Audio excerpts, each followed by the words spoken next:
नमस्कार दोस्तों, स्वागत है आपका एक और वीडियो में। और हम बात कर रहे हैं हीरो मोटोकॉर्प स्टॉक के बारे में। हीरो मोटोकॉर्प स्टॉक में अगर हम देखें दोस्तों, तो आज हल्की सी स्टॉक में आधा % के आसपास स्टॉक में गिरावट हमें देखने को मिली है। लगभग 30 पॉइंट्स के आसपास स्टॉक में यहाँ पर आज गिरावट हुई है। स्टॉक में अगर हम बात करें तो डे हाई 4554 एंड हाई भी एज इट इज़ देखें तो 4597। Almost high opening and high similar है स्टॉक का। एंड लो भी आप देखें तो एकदम सिमिलर से 4500 के आसपास का लो स्टॉक ने बनाया। 52 वीक हाई स्टॉक का 4949 के आसपास है। एंड लो की बात करें तो 2246 के आसपास स्टॉक का लो है यहाँ पर। तो देखिए स्टॉक में यहाँ पर देखें तो ऑलरेडी काफ़ी स्टॉक में यहाँ पर गिरावट हो चुकी थी। अगर हम पिछले एक हफ्ते की भी बात करें तो एक हफ्ते में स्टॉक में लगभग 3% के अभी तक स्टॉक में यहाँ पर गिरावट हो चुकी है। और यहाँ पर आप देखेंगे तो ये स्टॉक यहाँ पर 4500 से बाउंस बैक कर चुका है एक बार। अगेन उसी लेवल से स्टॉक आकर फिर एक बार बाउंस बैक करके अगेन उसी रेंज में स्टॉक आने की कोशिश कर रहा है, जैसे कि आप यहाँ पर देख सकते हैं। तो क्या हमें स्टॉक में एंट्री करना चाहिए या नहीं, सब कुछ हम लोग चार्ट पर चलकर डिस्कस कर लेते हैं। उसके पहले अगर चैनल पर पहली बार विजिट कर रहे हैं दोस्तों, तो चैनल को लाइक कर दीजिए, सब्सक्राइब कर दीजिए, साथ ही साथ बेल आइकन को भी प्रेस कर दीजिए दोस्तों। तो देखिए सबसे पहले मैं यहाँ पर डेली टाइम फ्रेम सेलेक्ट करके रखा है। सबसे पहले हम चलते हैं बड़े टाइम फ्रेम पर। बड़े टाइम फ्रेम दैट मीन्स कि मंथली टाइम पीरियड होता है दोस्तों। तो बड़े टाइम फ्रेम पर स्टॉक से आपको एक चीज़ ये क्लियर हो जाती है कि स्टॉक का जो ओवरऑल ट्रेंड है वो क्या है, स्टॉक ऊपर की तरफ जा रहा है या स्टॉक नीचे की तरफ जा रहा है। तो ऑब्वियसली हम देखेंगे स्टॉक ऑलरेडी ये स्टॉक का जो ट्रेंड है वो ऊपर की तरफ है। एंड अगर आप यहाँ पर इसके प्राइस एक्शन चार्ट को देखेंगे दोस्तों, तो आप देख सकते हैं एक डब्ल्यू पैटर्न की तरफ को यहाँ पर ये स्टॉक देखने को मिल रहा है और इस रेंज में ये स्टॉक ऊपर की तरफ ट्रेंड होते हुए देखने को मिल रहा है। अभी हमें इस लेवल पर क्या करना है वो हमें भी देखना है कि क्या हमें इस रेंज में स्टॉक में बाय करना है। सबसे पहले दोस्तों कभी भी स्टॉक में ऊपर टॉप के लेवल पर कभी भी बाय नहीं करना चाहिए। आप बहुत से स्टॉक उठाकर देख लीजिए, अभी हम लोग जो भी डिस्कस किया है उसमें ऊपर के लेवल पर जब एक बार टॉप बन जाता है स्टॉक, एक अपना 52 वीक हाई ब्रेक कर देता है दोस्तों, तो कभी भी उस लेवल के आसपास बाय नहीं करना चाहिए। इस स्टॉक में थोड़ा आप टाइम दीजिए, स्टॉक को कंसोलिडेट होने दीजिए, करेक्शन होने दीजिए, देन अगेन एक सपोर्ट लेवल के आसपास आता है, देन बाउंस बैक आपको मिलेगा, तब स्टॉक में आप एंट्री करिए दोस्तों। जैसे कि आप यहाँ पर देख सकते हैं, अभी हम देखेंगे तो स्टॉक में एक ऑलरेडी एक अच्छी खासी रैली हमें देखने को मिली है, जैसे कि आप यहाँ पर देख सकते हैं।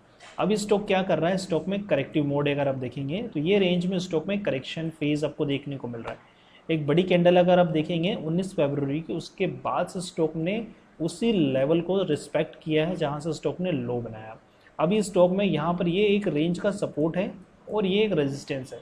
ये लेवल पे स्टॉक ट्रेड कर रहा है। अगर आप स्टॉक में एंट्री भी करेंगे दोस्तों, तो ये आपका एक मेजर सपोर्ट है जो कि 4400 रुपीज़ के लेवल का एक सपोर्ट एरिया है और स्टॉक ट्रेड कर रहा है 4540 रुपीज़ के आसपास। ये रेंज में आपको स्टॉक पे एंट्री करना है। नीचे में आपका एसएल ये लेवल पे रहेगा दोस्तों। अगर स्टॉक में डाउनसाइड होता है तो फिर आपको एग्जिट करना है इस लेवल के आसपास से, क्योंकि स्टॉक में यहाँ पर आप जो है एंट्री करेंगे तो ये स्टॉक में यहाँ पर करेक्टिव मोड हो सकता है। और अगर आप उस लेवल को भी मेंटेन कर सकते हैं तो ये एक मेजर सपोर्ट है यहाँ पर। ऊपर से जब ये स्टॉक गिरेगा तो ये लेवल का सपोर्ट है, दैट इज़ 4000 रुपीज़ का लेवल। ये यहाँ पर वीकली टाइम फ्रेम में एक जो कि एक बड़ा टाइम फ्रेम है। अब हम चलते हैं छोटे वीकली टाइम पीरियड पर। डेली टाइम पीरियड पे वीकली टाइम फ्रेम हमने ऑलरेडी देख लिया है, तो यहाँ पर हम लोग चलते हैं डेली टाइम पीरियड पर। डेली टाइम पीरियड पर अगर आप देखेंगे दोस्तों, तो यहाँ पर आप देखें किस तरह से स्टॉक में करेक्शन हमें देखने को मिल रहा है। इसके पहले यहाँ पर देखेंगे इस तरह से स्टॉक के अंदर आप देखेंगे तो ये एक ट्रेन लाइन आप ड्रॉ करेंगे, कुछ इस तरह से आपकी एक ट्रेन लाइन निकल कर आती है। अभी आप देखेंगे स्टॉक में एक बुल रन हमें देखने को मिला। उसके बाद यहाँ पर आप देखेंगे उसके बाद ये एक रेंज अगर इस तरह से अगर आप ट्रेन लाइन ड्रॉ करेंगे, उसको ब्रेक किया, स्टॉक ने नीचे आया। नीचे में आप देखेंगे डेली टाइम पीरियड पर यहाँ पर सपोर्ट है, तो उसके प्रीवियस स्विंग लो आप देखिए, क्योंकि ये रेंज आपकी बनती है जब स्टॉक में करेक्टिव मोड हो रहा है, तो आप ये लेवल पे सपोर्ट पे बाय करिए। प्रीवियस स्विंग लो आप देखिए यहाँ पर, ये देख सकते हैं स्टॉक के अंदर ऊपर की तरफ एक फॉल है। अब ये अगेन आपको डब्ल्यू पैटर्न की तरह बनते हुए फिर अगेन एक बाउंस बैक आपको देखने को मिलेगा स्टॉक में। तो हो सकता है ये स्टॉक यहाँ पर ये देख सकते हैं करेक्टिव मोड धीरे धीरे वापस से आ रहा है। ये रेंज में अगर आप देखेंगे तो अगेन इस लेवल को रिटेस्ट कर रहा है 4400 के लेवल को। यहाँ से अगेन आपको ऊपर की तरफ लेवल में मिलेगा, तो टारगेट क्या बनेगा, अगेन आपका ये टारगेट बनेगा दोस्तों इस लेवल पर जो कि 4700 का रहेगा। ये रेंज के आसपास स्टॉक में आप एग्जिट कर सकते हैं अगर पोजिशनल ट्रेडिंग और स्विंग ट्रेडिंग अगर आप कर रहे हैं तो इस लेवल के आसपास, क्योंकि स्टॉक का जो ट्रेंड है वो ऑलरेडी बुलिश ट्रेंड है। हम लोग देख चुके हैं मंथली टाइम पीरियड और वीकली टाइम पीरियड पर, तो ये एक सपोर्ट पे खड़ा है वीकली टाइम पीरियड पर भी।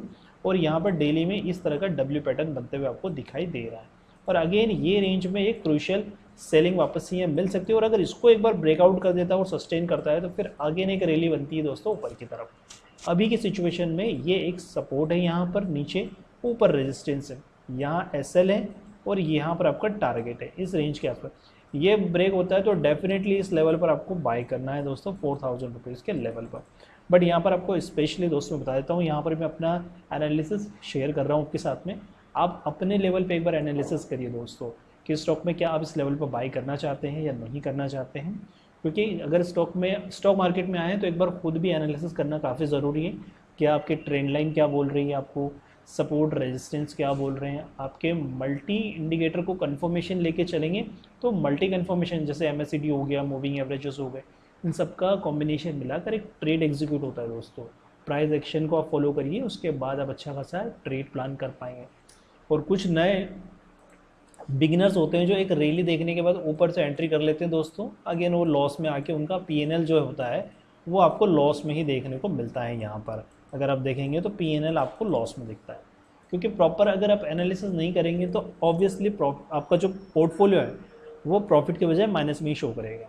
आई होप दोस्तों वीडियो अगर इन्फॉर्मेटिव लगी तो चैनल को लाइक कर दीजिए, सब्सक्राइब कर दीजिए। मिलते हैं अगली वीडियो में, थैंक यू।